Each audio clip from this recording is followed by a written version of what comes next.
안녕하세요. 네. 자, 오늘 그 진도 나갈게요. 우리가 이제 오늘 진도가 자, 국계법 이제 마무리인데 지구 단위 계획 구역입니다. 지구 단위 계획 구역. 그래서 기초서 보시면은 거기 200페이지예요. 8번. 8번. 자, 기초서 보세요. 기초서 200페이지. 자, 8번에 가면은 지구 단위 계획 구역과 지구 단위 계획. 여기 맞나요, 여러분들?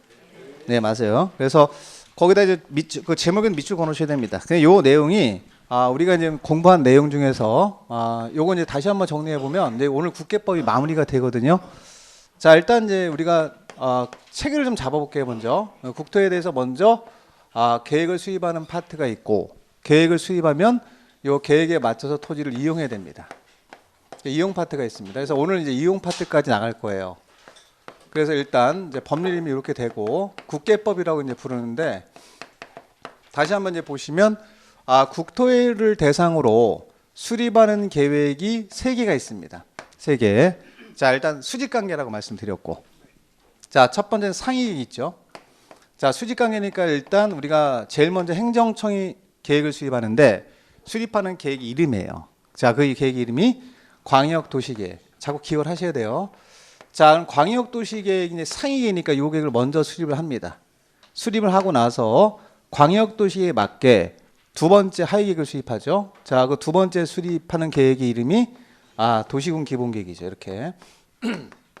도시군 기본계획은 자, 위치가 국계법상 위치가 넘버 2예요. 넘버 2. 넘버 2라는 얘기는 광역도시보다 한 단계 하위계획이다. 이렇게 보시면 돼요. 그래서 자, 우리가 어떻게 공부했냐면 도시군 기본계획은 광역도시계획에 부합돼야 된다.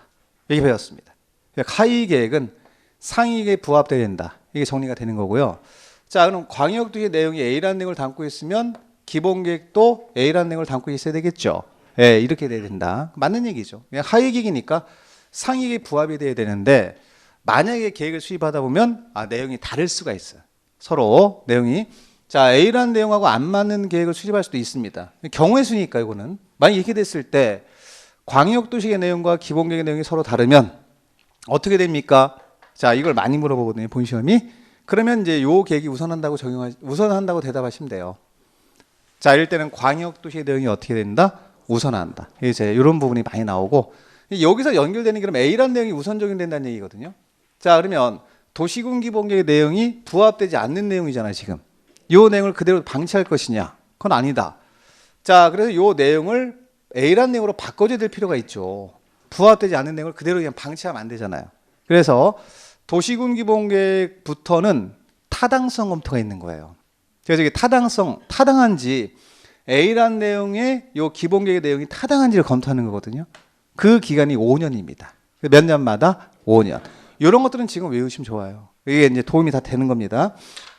타당성 검토가 도시군 기본계획부터 있다 이렇게 이해하시면 돼. 자, 그리고 자, 내려가 볼게요. 그럼 도시군 기본계획에서 관할구의 6군데를 대상으로 서울특별시의 장기발전 방향을 제시했다 라고 하면 그 방향을 구체화시키는 계획을 또 수립해야 되겠죠. 그 계획이 이제 하나 더 있잖아요. 그 계획이 자, 도시군 기본계획 바로 밑에 있는 하위계획이 도시군 관리계획이다 이렇게 되는 거예요. 도시군 관리계획 이런 식으로 천천히 가셔도 돼요. 이렇게 도시군 관리계획. 자, 이렇게 정리가 되면서 계획 파트가 자, 순서가 잡히는 거거든요. 그럼 도시군 관리계획은 자, 요 두 가지 광역도시계획과 도시군 기본계획 하위계획 맞죠? 그럼 결론 도시군 기본 관리계획은 광역도시계획과 도시군 기본계획에 부합돼야 된다. 맞나요? 그렇지. 하위계획은 상위계획에 부합돼야 된다. 그게 정리가 되는 것이고요. 자, 그리고 나서 우리가 이제 이 세 가지 계획 중에서 어차피 수험적으로 가장 중요한 계획이 뭐냐? 이게 논점 아니겠습니까? 그래서 자, 세 번째 있는 계획인 도시군 관리계획 요 계획이 제일 중요한 거예요. 시험이 여기서 다 나와요, 그냥. 여기서 12문제가 나오는데 국계법 12문제 중에서 8문제 정도가 여기서 나온다고 보시면 돼요. 이것만 계속 보세요. 그냥 1년 내내. 여기 광역도시계획과 도시군 기본계획 수업 시간에 들으면 끝나는 거니까. 자, 그러면 요거는 우리 일반 국민과 직접적으로 관련성 있는 계획이 딱 하나 있다. 그 계획이 도시군 관리계획입니다. 따라서 자, 순서만 간단히 좀 정리해 드릴게요. 여기 이제 이런 용어 쓰셔야 돼요. 계획을 세운다가 입안입니다. 입안이라는 용어 먼저 쓰시고요. 자, 입안했다는 얘기는 그냥 어렵게 생각하지 마시고 그냥 수립했다 이렇게 생각하시면 돼요. 계획을 먼저 세울 거 아니에요. 그걸 입안을 했다. 입안권자가 있고 지난주에 공부를 했고, 자 그럼 입안권자가 도시군관리계에 대해서 계획을 세웠어요. 입안을 하면 입안한 내용에 대해서 결정권을 갖고 있는 행정처에 결정을 해야 되겠죠. 그래서 여기는 용어를 이렇게 쓰시는 거예요. 입안이라는 용어 쓰시고 어떤 용어 쓴다? 결정이라는 용어 쓰는 거예요. 그래서 우리가 입안권자가 누구다, 결정권자가 누구다 이걸 공부를 했습니다. 그래서 그리고 입안하고 결정할 내용이 있다는 거죠. 그러면 이제 여기서부터 쭉 선 따라가서 쭉 가시면 자 입안도 하고 결정해야 될 내용이 몇 개 있어요. 그러면 여기서부터 들어가는 거거든요, 여러분들. 그래서 5개가 있습니다. 5개. 자, 첫 번째 뭐가 있습니까? 그러면 용도 지역이 있죠. 그럼 용도 지역을 지정하고 변경합니다. 맞아요. 자, 그러면 용도 지역이라는 얘기는 토지를 쓰임별로, 이 용도라는 게 쓰임이거든요. 쓰임별로 정해주는 지역을 말합니다. 그러니까 A라는 토지는 개발하겠다, B라는 토지는 보존하겠다 라고 쓰임별로 정해주는 지역을 용도지역이라고 했고, 도시지역, 관리지역, 농림지역, 자연환경보전지역 4개로 나눴잖아요 우리가. 개발 목적이 도시지역이고 나머지 관리지역, 농림지역, 자연환경보전지역 보존지역입니다. 그래서 일단 개발할지 보존할지를 용도지역을 통해서 지정을 하는 거예요. 그러면 자 용도지역이 지정됐다는 얘기 아니겠습니까? 그럼 용도지역이 지정되면 예를 들면 상업지역이 있다, 도시지역 중에서. 그럼 상업지역 같은 경우는 건폐율 용도지역이 높죠. 활용도가 높은 지역이에요. 그럼 여기는 단점이 있어요. 장점도 있지만 단점도 있습니다. 자 일단 뭐 여기는 수익성이 높죠. 건물을 가장 크게 지을 수 있는 게 상업지역이죠. 자 근데 화재가 발생하면 여 건물로 금방 번질 수가 있죠. 그래서 화재에 굉장히 취약하다는 단점이 있습니다. 그 단점을 보완할 필요가 있다는 것이죠. 그렇게 그 단점을 보완하기 위해서 용도지역 위에다 지정하는 거예요. 용도지 위에다가. 용도지 이렇게 지정되면, 용도지역이 이렇게 지정되면 상업지역처럼 화재에 굉장히 취약한 지역이 있을 거 아니에요. 그러니까 거기에 이렇게 지정을 또 하는 거란 말이에요. 지정해서 화재에 취약하니까 여기는 방화지구로 지정하겠다 이렇게 하는 겁니다. 그러면 이게 용도지구의 이름이에요, 이름. 그래서 방화지구를 지정하게 되면 현재 상업지역이 갖고 있는 단점이 있죠. 그 단점을 보완할 수 있다 없다? 있다. 그걸 기능을 증진한다 이런 표현을 하는 겁니다. 그러면 용도지역이 갖고 있는 단점을 보완하기 위해서 지정하는 지역의 이름이 바로 뭐냐면 용도지구다 이렇게 하시면 돼요. 얘네는 같이 연관성이 있는 거예요. 그래서 이 두 가지는 주종관계 이렇게 하시는 거예요. 주종관계. 그러면 뭐가 주고 뭐가 종입니까? 그러면 용도지역이 주가 되죠. 그렇지. 주가 되고 용도지구가 종이 되는 거예요. 이렇게 하시면 돼. 이렇게. 자 어쨌거나 얘네들 두 개 소속은 동일해요.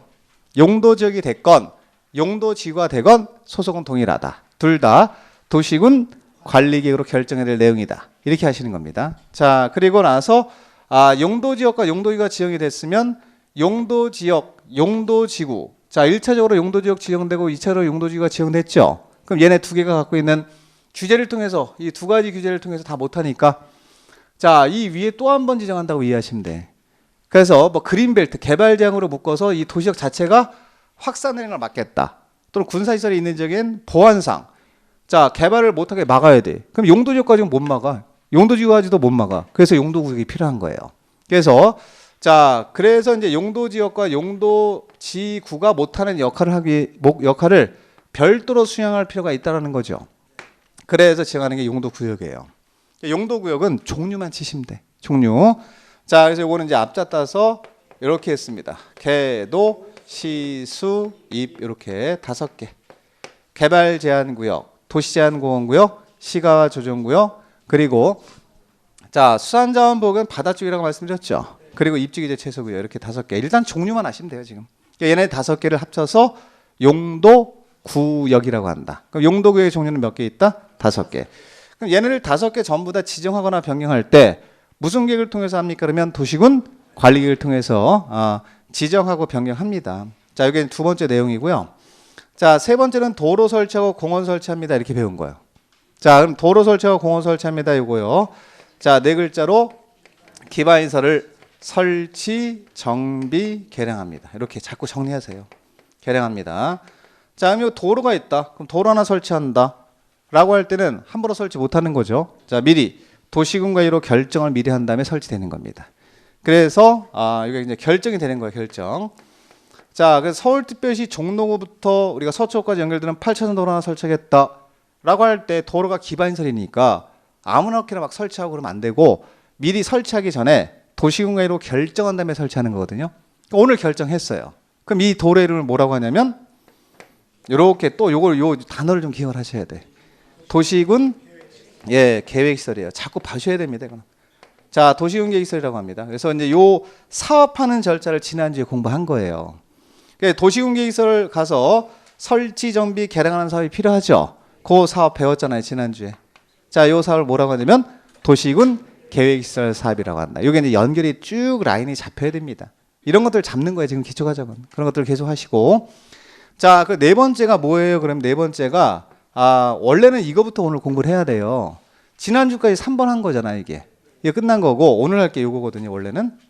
자, 뭐냐면 도시개발 사업의 원래 내용은 자, 신도시개발 사업입니다, 이게. 그 앞에 신자를 붙이면 되는 거거든, 신자. 그럼 편하잖아, 우리가. 그러니까 신도시를 개발하는 사업도 원래는 도시군관리계획 내용이거든요. 근데 내용이 너무너무 많아. 그래서 분가를 시켰어, 개별법으로. 그러니까 여긴 내용이 없는 거야. 분가시켰으니까 없잖아요.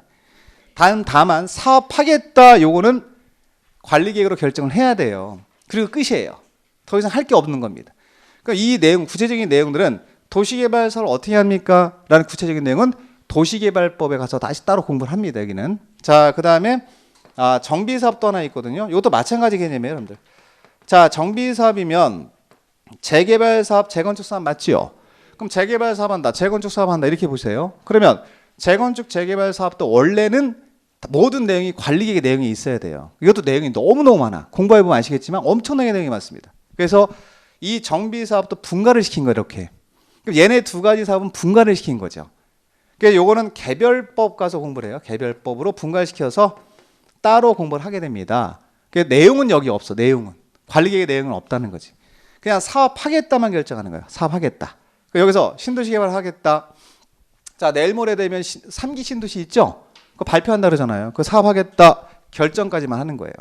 어떻게 합니까? 그건 이제 도시개발법 적용돼서 하는 거니까 도시개발법 가서 공부를 하셔야 돼. 그러면 이 도시개발 사업이라든가 정비 사업은 자, 이 도시군관리계획 내용에는 구체적인 내용이 없어요. 그냥 사업하겠다고 끝내는 거예요. 그리고 구체적인 내용은 어디냐면 개별법 가서 공부를 합니다. 요 도시개발 사업은 도시개발법에서 공부를 하고, 자, 그 다음에 정비사업은 도정법에 가서 공부를 한다. 이렇게 이해하시면 돼요. 자, 그래서 요거는 4번은 공부할 내용이 없으니까 그냥 그대로 내려가시면 돼. 3번 공부한 다음에 패스한 다음에 5번으로 가시면 돼. 그 5번에 가면 요게 나오거든요. 오늘 공부할 내용이. 거기 제목 8번에. 자, 요거예요. 그렇지. 얘가 어디 있는지는 먼저 알고 공부를 하셔야 되거든요. 그게 뭐냐면 지구 단위 계획 구역을 지정합니다. 맞아요. 자, 그리고 나서 제목 자꾸 읽으셔야 돼. 제목. 지구 단위 계획이죠. 옆에다 한 문제라고 써놓으세요. 이건 100% 한 문제 나와요, 여러분들. 그거 한 문제인데 100% 맞춘다 이렇게 써놔. 맞춘다. 이거 다 맞춰야지 뭐. 이거 뭐 틀릴 일이 없는 거예요, 이거는. 그래서 이거는 내용이 아주 어렵거나 뭐 심도 있거나 그런 건 아니고 그냥 전반적인 체계만 잡아도 다, 작년 같은 경우도 마찬가지로 체계만 잡으면 다 답 나오거든요. 그래서 일단 여기는 먼저 여기다 동그라미를 치세요. 구역에다가. 그냥 순서를 잡으셔야 돼. 그리고 계획에다 동그라미를 치는 거예요. 순서를. 그러면 여기는 자, 예를 들면 서울특별시가 이렇게 있다 한번 보실까요, 여러분들? 가볍게.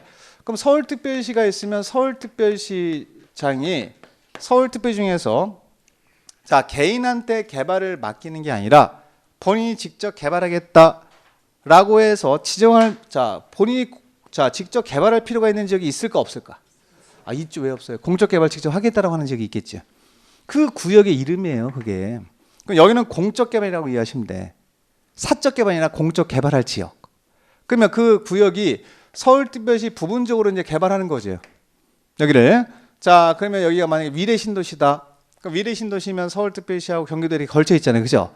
그럼 서울특별시 일부잖아, 거기. 거기를 서울특별시장에 가서 직접적으로 체계적으로 개발하겠다라고 하면 여기를 이렇게 지정하는 거예요, 이거 이름을 그냥. 그 지정하는 이름의 이름. 그걸 뭐라고 하냐면 지구 단위 계획 구역이라 그래, 이름을. 구역을 먼저 지정하는 거예요, 여러분들. 1번, 2번이에요. 순서를 잡으시면. 여기는 계획을 먼저 수립한다 그러시면 안 돼요. 구역을 먼저 지정해요. 내가 이 지역 개발할 거야 이러면서 지정하는 구역의 이름이에요. 그 구역의 이름이 지구 단위 계획 구역에 이름을 붙여놓은 거예요, 그냥. 그냥 이름을 김희상 이렇게 붙인 거랑 똑같은 거예요 지금. 그러니까 이렇게 지구 단위 계획으로 지정을 했어요. 지정을 하면 여기를 어떻게 개발하겠다라는 계획이 필요할까요? 필요 없을까요? 그 계획의 이름이 지구 단위 계획이에요. 그래서 구역을 지정하고 나면 그 다음에 여기는 아파트 몇 층짜리 올리겠다. 여기는 위락시설 짓겠다. 숙박시설 짓겠다. 그 다음에 건폐는 몇 프로 적용하겠다. 이런 거 있죠. 그 내용이 또 수립이 돼야 됩니다. 개발 계획. 그때 수립되는 계획의 이름이죠. 그 계획의 이름을 이렇게 불러요. 우리가 뭐라고 하냐면 지구 단위 계획이다. 이렇게 되는 거예요. 근데 얘네들은 지구 단위 계획구역이 되건 지구 단위 계획이 되건 소속은 동일하다는 겁니다. 소속은. 자, 소속은 전부 다 도시군 관리계로 결정할 내용이니까 자, 거기 1번 지구 단위 계획구역 지정. 큰 틀로 보세요. 그러면 순서가 뭘 먼저 하는 게 맞아요, 여러분들? 요거 지구 단위 계획구역 지정하는 방법이 먼저 나오는 게 맞죠? 그 1번에 지구 단위 계획구역이 나오잖아요. 그리고 큰 틀로 보시라는 거. 오른쪽에 2번 가보세요. 무슨 계획? 그렇게 밑줄 그으시면 맞네 그러는 거지. 이걸 보면서 구역을 먼저 지정하고 나서 계획을 수립하는 게 맞습니다. 이렇게 되는 거거든요. 이게. 그러면 이제 이 지구 단위 계획구역을 먼저 지정하는데 먼저 그 왼쪽으로 와서 지구 단위 계획구역을 지정할 수 있는 자 1번에 가면 재량적 지정 밑줄, 2번에 가면 의무적 지정 대상 지역 밑줄, 3번에 가면 도시적 외의 지역 중 대상 지역이라고 써 있죠. 거기다 밑줄. 이게 지금 뭐 하는 거냐면 지구 단위 계획구역을 지정하는 방법을 거기다 명시해 놓은 겁니다. 그럼 지구 단위 계획구역을 지정을 할 때는 거기 첫 번째 재량이라고 들어보셨나요? 재량? 다른 법률에서 재량이라는 얘는 선택의 여지가 있다는 거예요. 그럼 행정청이 필요하면 뭐하고 지정하는 거고 필요 없으면 지정 안 해도 된다. 그러니까 요거는 이렇게 끝나잖아. 하여한다가 아니라 어떻게 끝나? 할 수 있다로 끝나면 재량이지. 선택 여지가 있으니까. 필요하면 지정하세요라고 하는 지역이 밑에 있는 박스 1번부터 8번까지. 거기 보시면 재량적 지정 대상 보세요. 국토교통부 장관, 시도의사, 시장군수는 다음에 해당되는 지역의 전부나 일부에 대해서 거기다 밑줄 지구 단위 계획 구역을 지정할 수 있다. 그럼 이거는 국장이 되건 시도의사가 되건 시장군수가 되건 거기서 시장군수 있어요, 없어요? 시장군수가 있어요. 근데 우리가 배운 거는 어떻게 배웠냐면 원래 시장군수는 대도시장 빼고 일반 시장 군수는 결정권이 있나요, 없나요? 없지만 딱 하나만 결정해요. 시장군수는 여러분들 못해요. 1번 용도지역 용도지구 지정을 결정할 수 있다, 지정할 수 있다. X에 무조건. 용도구역 절대 안 돼. 기반시설 안 돼요. 결정 못합니다. 도시개발사업 정비사업 못해요. 그럼 지금 배우는 뭐만? 지구 단위 계획구역과 지구 단위 계획 하나만 결정권이 있는 거예요. 그래서 시장군수는 요 5개를 볼 때 딱 한 군데만 나와야 돼. 여기. 그럼 여기에 국장은 원래 결정권이 있으니까 국장 나오는 거고요. 그 다음에 시도의사도 원래 결정권이 있잖아요. 그죠? 그냥 다 나오는 거지. 국장, 시도의사 여기 있는 자들은 5개 다 결정할 수 있으니까 당연히 나오는 거고 여기에 그동안 결정권이 없던 누구 그래요. 시장군수가 추가되는 거예요. 여러분들. 여기 추가되는 거 동그라미 쳐주시는 거지. 이렇게 반갑다 그러면서 동그라미 쳐주는 거지. 다른 데 나가면 무조건 X 하겠다 이렇게 하셔야 돼요. 딱 하나만 결정해요. 지구 단위 계획구역과 지구 단위. 그래서 이렇게 되는 거야. 지금 결정권자가 이렇게 연결이 되는 거죠.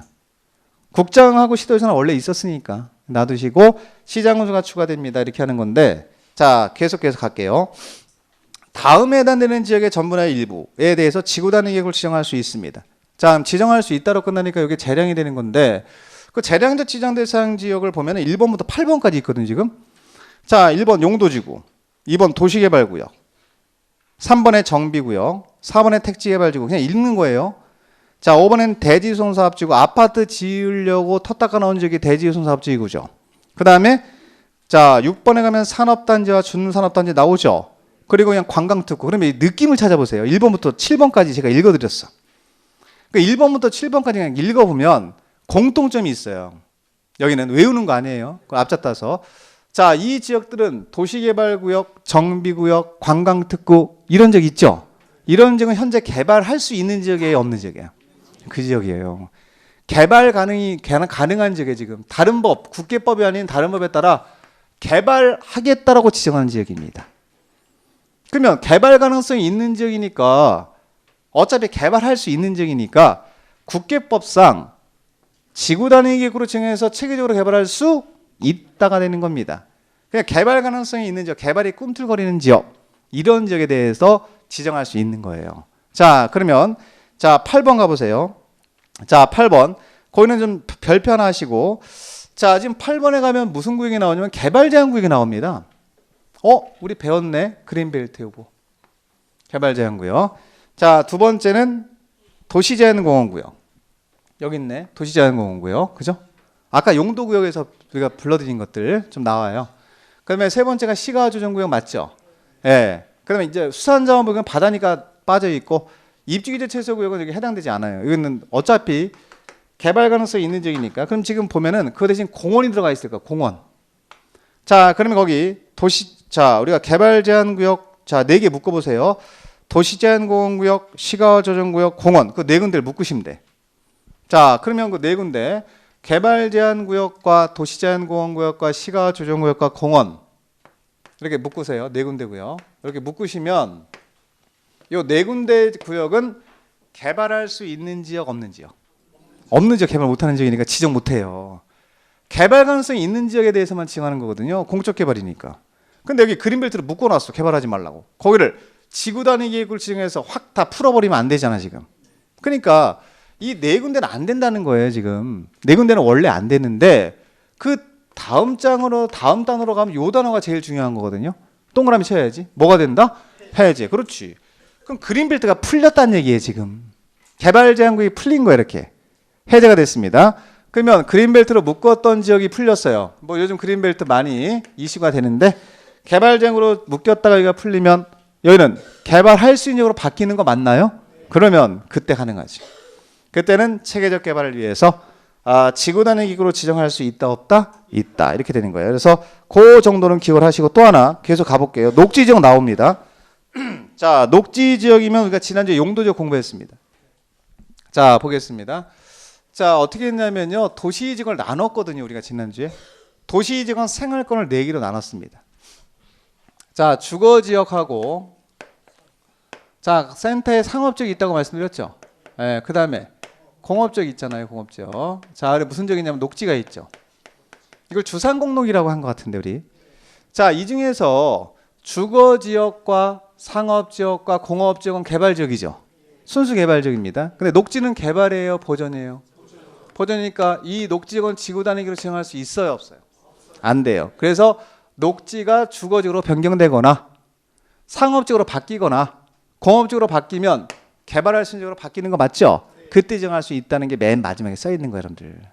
그 이 일을 통해서 선행적으로 보셔야 되는 겁니다. 그래서 뭐라고 써 있냐면 녹지 지역에서 주거 지역, 상업 지역, 공업 지역으로 변경되는 지역, 바뀌는 지역.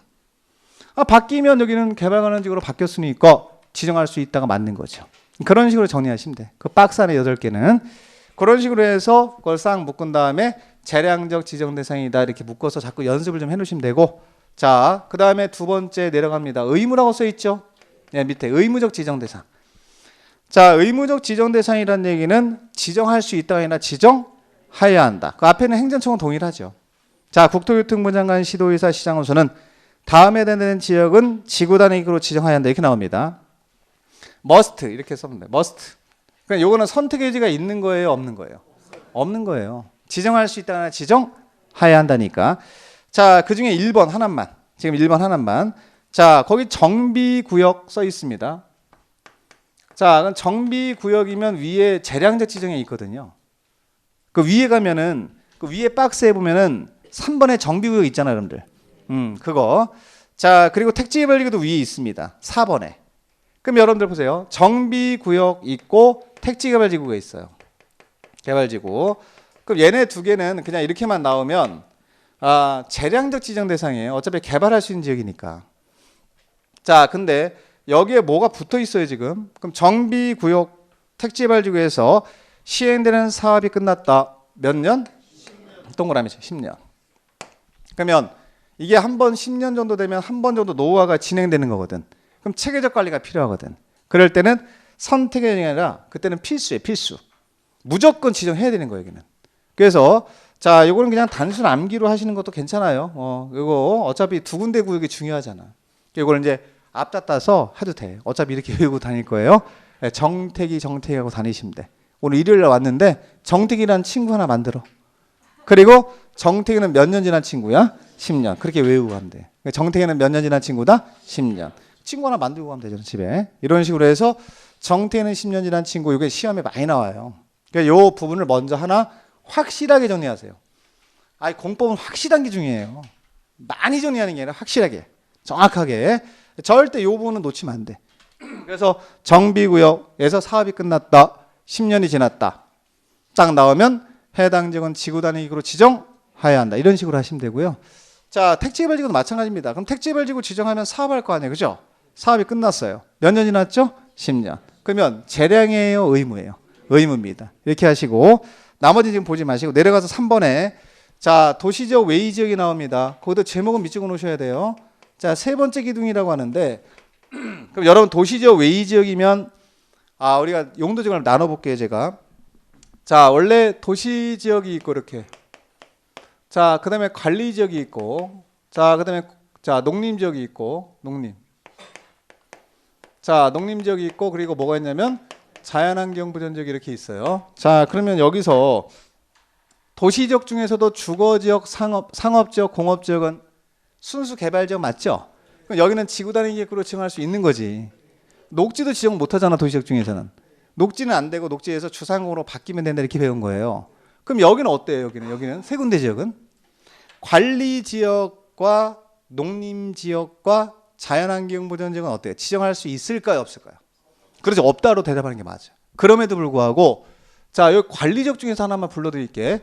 자, 계획관리라고 지난주에 배웠습니다. 자, 관리가 세 개 있다 그랬어요. 보전관리 있고 생산관리 있고 계획관리가 있다고 그랬습니다. 그 중에서 요 계획관리가 바로 도시구로 편입이 예산되는 지역이요. 내일 모레 도시구로 편입해서 개발할 지역이야. 그럼 여기는 현재 보전지역은 맞지만 자, 일정 기간만 지나면 도시구로 편입시켜서 개발할 지역이기 때문에 체계적 관리가 필요한 지역이라고 봐서 지정할 수 있어요. 도시지역 외의 지역이라고 하더라도. 좀 틀을 잡으셔야 돼. 그게 동그라미 1번에 있는 거예요. 동그라미 박스 안에. 자, 그러면 일단 도시지역 외의 지역 중에서도 지정할 수 있는 지역 중에 대표적으로 계획관리 지역이 있습니다. 그게 여러분 보시면 자, 3번이에요. 3번. 교재 보세요. 교재. 자, 도시지역 외의 지역을 지구단위 계획으로 지정하려는 경우 다음에 해당해야 한다라고 써 있고 거기 동그라미 1번 내려가 보실까요? 동그라미 1번? 박스 안에 1번이 있을 겁니다. 자, 지정하려는 구역 면적의 100분의 50 이상이 그건 놔두시고 그냥 계획관리 지역 밑 찍어놓으시면 돼요. 자, 계획관리 지역으로서 대통령으로 정하는 다음에 요건에 해당되는 지역. 그 다음에 요건 필요 없고 일단 요 지역은 가능하다라고 대답하시면 되지. 도시지역 외의 지역 중에서 어느 지역은 계획관리 지역은 가능합니다. 지정할 수 있습니다. 그건 지금 이유를 설명드렸고요, 지금. 그 다음에 오른쪽에 하나 더 밑에 동그라미 2번. 개발진흥지구에다 밑 찍으세요. 개발진흥지구. 자, 그럼 이건 용도지구입니다.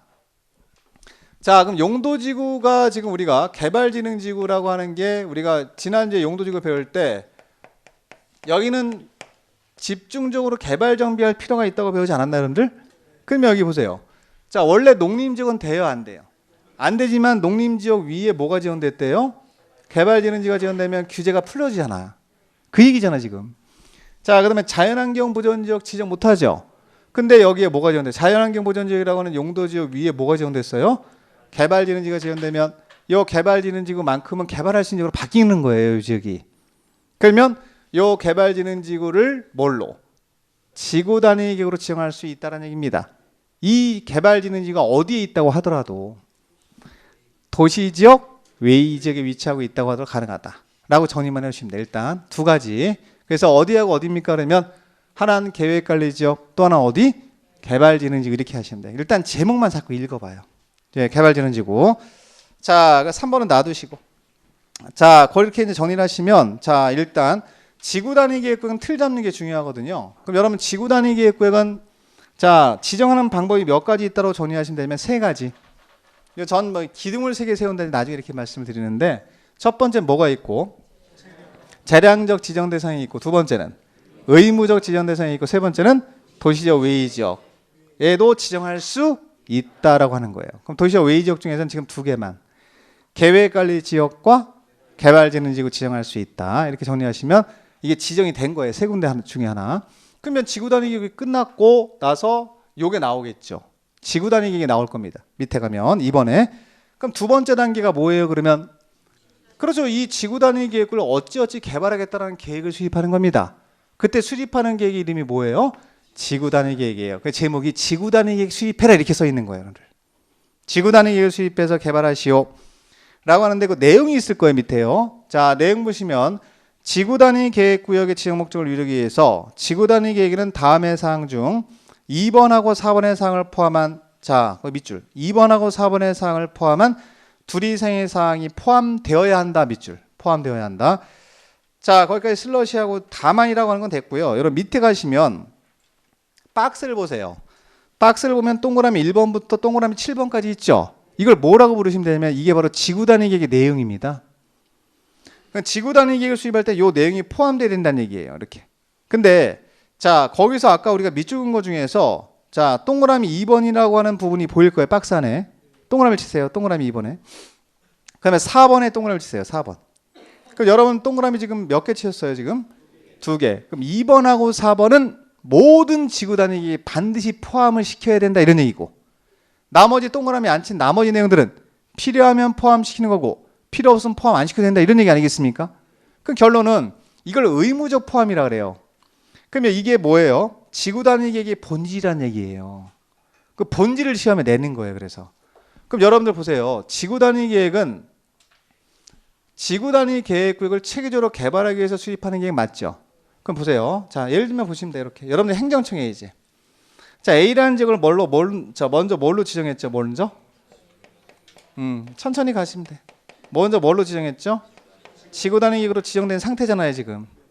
그럼 이 지역을 어찌어찌 개발하겠다라고 수립하는 계획이 지구 단위 계획 맞지요? 그럼 여기에 반드시 포함돼야 된다라고 행정청에서 법을 만들 때 두 가지 사항이 반드시 포함돼야 된다는 거예요. 그럼 보세요. 여기다 우리가 개발을 할 때 건물부터 짓는 게 순서가 맞아요? 기반시설부터 배치하는 게 맞아요? 그 2번이에요, 2번. 생각을 하시면 돼. 이건 어려운 건 아니고. 자, 골격부터 만드는 게 맞지 않나요, 여러분들? 기반시설부터 먼저 배치한 다음에 기반시설에 맞게 여기 4차선 도로 설치하겠다든 8차선 도로 설치하겠다라는 내용이 먼저 수립이 된 다음에 요 도로 몇 차선 도로 설치하겠다 이 규모에 맞게 여기에 용도가 들어가야지. 여기요. 그러니까 여기에 어떤 건물 짓겠다, 여기는 오피스텔 짓겠다 이런 식으로. 자, 여기는 위락시설 짓겠다 이렇게 이런 식으로. 여기는 숙박시설 짓겠다 이런 식으로 다 정해줘요. 요거를 뭐라고 하냐면 여러분들 용도 제한이라 그래요. 4번으로 가시면. 그러면 뭐 먼저 배치를 하고 나서 그래요. 그 읽으면서 가시면 돼요. 그럼 기반시설 배치가 맞습니다. 여러분 이 기반시설 먼저 배치하지 않고 건물 먼저 짓죠? 난개발이에요. 난개발. 개인들이 이렇게 개발을 합니다. 그럼 행정청이 그런 난개발을 막겠다. 체계적 개발이 필요한 지역이 있을 거 아닙니까? 그럼 그런 체계적 개발이 필요한 지역을 이렇게 지정해 버려요. 이름을. 지구 단위 계획으로 먼저 지정을 해버리면 여기다가 도로는 어디다 몇 차선 도로 설치하고 공원은 어떻게 설치하고 학교는 어디다 만들고 이런 프레임을 먼저 잡는 거예요. 큰 틀을. 그리고 프레임이 잡히면 거기에 맞게 여기는 건물의 용도 중에서 오피스텔은 어디다 짓고 자 위락시설은 어디다 짓고 이걸 다 정해주는 거예요. 행정청이. 내가 선택하는 게 아니라. 그러니까 여기는 숙박시설만 지어야 돼요. 그럼 여기 자 갑돌이가 살고 있습니다. 갑돌이가 살고 있는데 여기에 지구 단위 계획으로 숙박만 지어야 되는데 근데 나는 위락을 짓고 싶어. 못 짓는 거야. 여기는 전부 다 싹 다 뭘로 지어야 되면 숙박만 짓는 거고. 또 을순이가 살고 있는 요 지역은 지구 단위 계획을 수립해서 뭐만 지으래요? 위락만 지으래요. 그럼 위락만 지어야 됩니다. 그래서 여러분들 보시면 체계적 개발이 이루어진 지역 가보시면 어때요? 위락은 위락시설끼리 몰려있고 여기에 이렇게 쭉 몰려있고 숙박은 숙박끼리 쭉 라인이 잡혀 있을 겁니다. 그 다음에 여기는 오피스텔끼리 쫙 이런 것들을 안 정해주면 오피스텔 옆에 숙박 옆에 위락 엉망진창 되는 거예요. 이런 걸 막는 겁니다. 그래서 이렇게 정해주는 게 용도 제한 그래요. 4번에 보시면 건축물의 용도 제한 이게 써 있을 거예요, 여러분들. 그 뜻을 먼저 이해를 하셔야 돼요. 용도를 정해주는 거예요. 여기는 위락만 지어라, 여기는 숙박만 지어라 이런 식으로. 여기는 오피스텔만 지어라 이런 식으로. 자, 그러면 이제 용도를 다 정해줬습니다. 자, 그럼 뭐 정해줘야 될까요, 여러분들? 규모. 지난주에 공부한 거 써먹어야지 이제. 규모면 수평적인 규모를 규제하는 게 건폐율 아닌가요? 딱 들어가 있잖아요. 건폐율. 그래서 건폐율을 통해서 수평적인 규모를 규제하는 거고, 자, 그다음에 용적률을 통해서 수직적인 밀도를 규제한다고 배웠죠. 용적률 들어가 있잖아요. 그래서 건폐율, 용적률 이런 것들은 지구 단위 내용에 반드시 포함이 돼야 됩니다. 그리고 자, 용적률까지만 정해지면, 자, 돈 많은 사람은 최대 한도, 용적률 최대 한도까지 활용해서 20층까지 올려요.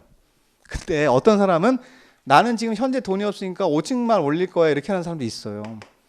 최대 한도 준다고 하더라도 그거 다 올리는 거 아니야. 의무적으로 필요한 만큼만 올리는 거기 때문에 5층 올리는 사람, 20층 올리는 사람 다 달라요. 또 중간에 10층 올리는 사람도 있을 겁니다. 그러면 건물이, 자, 어때요? 재산권 행사를 다 다르게 한다는 얘기지 않습니까? 그러면 건축물이 어때요? 보기에 삐뚤빼뚤 20층, 5층, 7층, 8층, 10층 막 이렇게 되잖아 지금. 미관이 좋아요, 안 좋아요? 안 좋으니까 이 지구 단위 계획 구역은요, 이 건물의 높이도 딱 규제를 해버려요. 최고한도, 최저한도를 정해두는 거예요. 그래서 내 마음대로 건물 못 올려요, 여러분들. 여기에 맡겨야 되는 거야. 그럼 여기서 자, 20층에서 18층에서 20층까지만 해라 이렇게 정해지는 거예요. 건물의 라인이 쭉 유사해진다는 얘기죠. 그럼 미관 계산이 됩니다. 그것도 반드시 포함돼야 돼요. 그게 맨 마지막에 있는 거예요. 그럼 우리가 뭐라고 하냐면 건물 높이의 무슨 한도? 예, 최고 한도하고 무슨 한도? 그래요. 그 뜻이에요, 여러분들. 그렇게 이해하시면 돼요. 요 내용까지 반드시 포함돼야 됩니다라고 대답하셔야 돼. 그래서 결론 내리면 이 지금 말씀드린 요 내용이 지구 단위의 본질이에요, 본질 여러분들. 그 본질을 먼저 공부하는 게 맞습니다. 우리 시험은. 그래서 나머지 내용 그냥 참고만 하시는 거야. 아, 그 나머지 내용 지금 2번하고 4번을 제한 나머지 내용은 필요하면 포함하는 거고 필요 없으면 포함 안 시키는 거니까 별 의미가 없죠. 그러나 지금 말씀드린 두 가지 내용, 2번에 있는 기반설의 배치와 규모, 다시 기반설의 배치와 규모 2번, 4번에 건축물의 용도 제한, 그게 어떤 뜻인지 자꾸 매치를 시키세요, 머릿속으로. 자, 용도 제한이 있고 건폐율 제한, 용적률 통해서 규모 제한하고, 마지막으로 미관 개선을 위해서 건물의 높이의 무슨 한도, 최고 한도, 최저 한도에 관한 사항이 반드시 포함되어야 되는 겁니다. 이건 시험에 나올 가능성이 높은 것들이에요. 이걸 먼저 정리하시면 돼.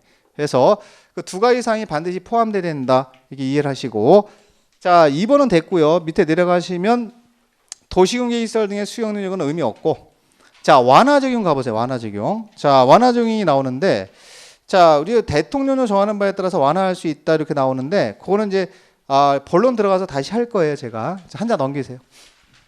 자, 넘기시면 4번에 실효의 동그라미, 실효.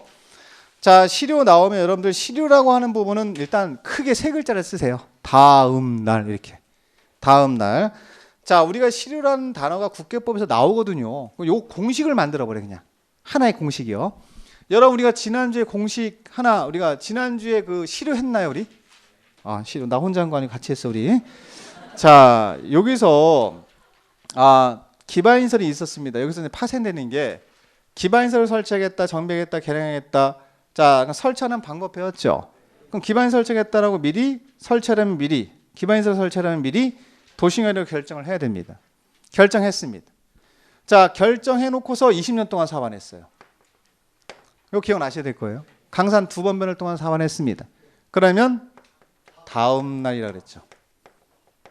효력을 잃는다. 그래서 이때 다음 날이 반드시 있어야 됩니다. 모든 국계법상 실효는 다음 날이 제일 중요한 겁니다. 그럼 먼저 설명을 좀 드릴게요. 자, 그럼 여기서 보세요. 이걸 새로 외우지 말고 우리가 배운 걸 이제 매치하면 되는데, 지구 단위 계획을 먼저 지금 지정했나요, 우리가? 그럼 그 다음에 뭐 해야 돼요? 지구 단위 계획을 수립해야 되죠. 그 기간을 준 게 3년이에요. 3년. 법에서. 그 얘기를 써놓은 게 동그라미 1번이에요. 그건 우리가 이제 여기서 알 수 있는 거거든요. 그냥 법으로 그냥 3년 준 거예요. 3년. 딱 3년 줄 테니까 3년 이내 지구 단위 계획을 수립해서 결정을 하시오.